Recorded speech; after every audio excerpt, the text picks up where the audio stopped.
Shalom Bapak Ibu dan Saudara kasih Tuhan. Memulai akhir pekan kita, mari kita membaca serta merenungkan firman Tuhan. Kita membaca surat 1 Tesalonika pasal yang kedua. Kamu sendiri pun memang tahu saudara-saudara bahwa kedatangan kami di antara kamu tidaklah sia-sia.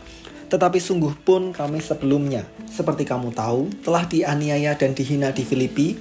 Namun dengan pertolongan Allah kita, kami beroleh keberanian untuk memberitakan Injil Allah kepada kamu dalam perjuangan yang berat. Sebab nasihat kami tidak lahir dari kesesatan atau dari maksud yang tidak murni, dan juga tidak disertai tipu daya. Sebaliknya, karena Allah telah menganggap kami layak untuk mempercayakan Injil kepada kami, karena itulah kami berbicara, bukan untuk menyukakan manusia, melainkan untuk menyukakan Allah yang menguji hati kita. Karena kami tidak pernah bermulut manis, hal itu kamu ketahui, dan tidak pernah mempunyai maksud loba yang tersembunyi. Allah adalah saksi. Juga tidak pernah kami mencari pujian dari manusia, baik dari kamu maupun dari orang-orang lain, sekalipun kami dapat berbuat demikian sebagai rasul-rasul Kristus. Tetapi kami berlaku ramah di antara kamu, sama seperti seorang ibu mengasuh dan merawati anaknya. Demikianlah kami dalam kasih sayang yang besar akan kamu, bukan saja rela membagi Injil Allah dengan kamu, tetapi juga hidup kami sendiri dengan kamu, karena kamu telah kami kasihi. Sebab kamu masih ingat saudara-saudara akan usaha dan jerih lelah kami. Sementara kami bekerja siang malam, supaya jangan menjadi beban bagi siapapun juga di antara kamu, kami memberitakan Injil Allah kepada kamu. Kamu adalah saksi, demikian juga Allah. Betapa saleh, adil, dan tak bercacatnya kami berlaku di antara kamu yang percaya. Kamu tahu betapa kami seperti bapa terhadap anak-anaknya telah menasihati kamu dan menguatkan hatimu seorang demi seorang. Dan meminta dengan sangat, supaya kamu hidup sesuai dengan kehendak Allah yang memanggil kamu ke dalam kerajaan dan kemuliaannya. Dan karena itulah kami tidak putus-putusnya mengucap syukur juga kepada Allah, sebab kamu telah menerima firman Allah yang kami beritakan itu, bukan sebagai perkataan manusia, tetapi, dan memang sungguh-sungguh demikian, sebagai firman Allah yang bekerja juga di dalam kamu yang percaya. Sebab kamu, saudara-saudara, telah menjadi penurut jemaat-jemaat Allah di Yudea, jemaat-jemaat di dalam Kristus Yesus, karena kamu juga telah menderita dari teman-teman sebangsamu, segala sesuatu yang mereka derita dari orang-orang Yahudi. Bahkan orang-orang Yahudi itu telah membunuh Tuhan Yesus dan para nabi, dan telah menganiaya kami. Apa yang berkenan kepada Allah tidak mereka pedulikan, dan semua manusia telah mereka musuhi. Karena mereka mau menghalang-halangi kami memberitakan firman kepada bangsa-bangsa lain untuk keselamatan mereka.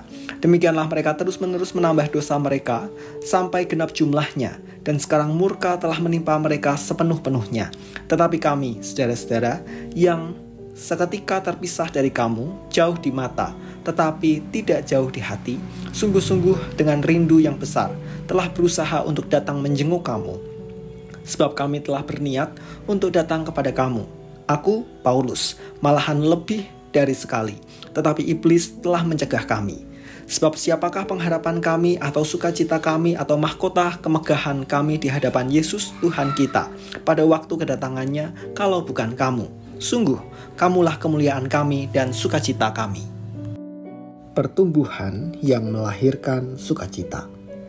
Rasul Paulus memiliki kedekatan yang erat dengan jemaat Tesalonika. Kedekatan itu ditunjukkan dengan tahunya atau mengertinya jemaat Tesalonika akan kerja keras penuh pengorbanan yang dilakukan oleh Rasul Paulus dalam menyampaikan Injil. Rasul Paulus bersaksi bahwa dengan berjerih lelah, penuh pengorbanan, dan kejujuran dalam menyampaikan firman Tuhan, ia melayani di sana. Ia menjamin bahwa apa yang ia ajarkan itu murni dan tidak ada maksud buruk yang terselubung.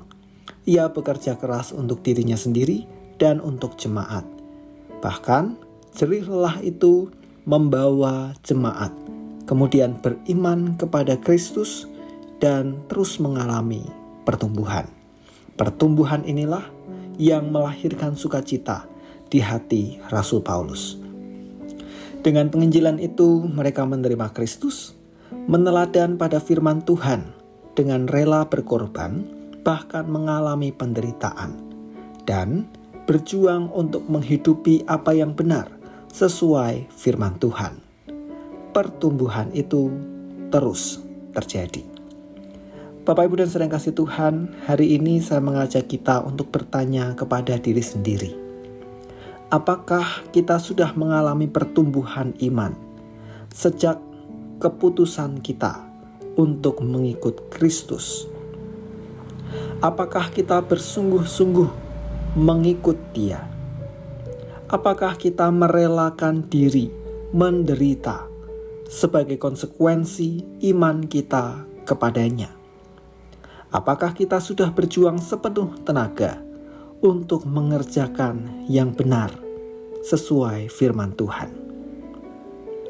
Mari berefleksi dan berbenah diri bersama-sama, agar semakin hari kita semakin bertumbuh dan menyukakan hati Tuhan. Mari kita berdoa. Melalui firman-Mu hari ini, menolong kami untuk melihat pada diri kami sendiri akan pertumbuhan apa yang terjadi sejak pertama kali kami memutuskan untuk beriman kepada Kristus. Kami rindu melalui kehidupan kami terjadi pertumbuhan seperti yang Tuhan kehendaki. Ada perubahan sifat, perubahan karakter, perubahan tingkah laku.